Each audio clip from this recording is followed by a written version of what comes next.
ev çêlka çûka kufkuf e niha nû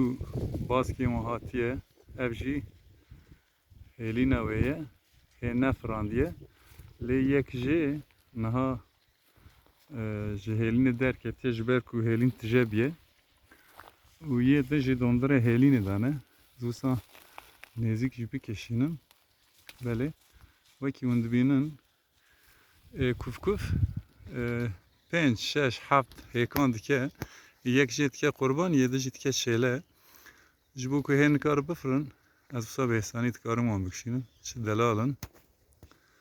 erê ev çûka kufkuf e hêlîna xwe li ser dara ber û çê dike wisa bi qal û xirşan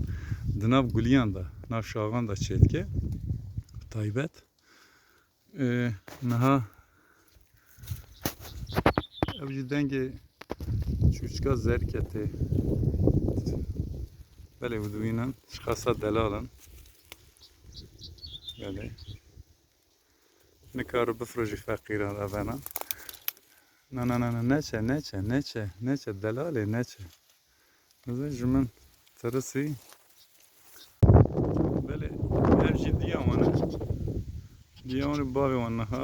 çend dîtin ev dibêje belkî zirar bide çêlkê me erê dibînin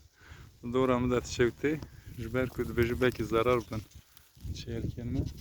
halbûkî ez zirarê nadim wan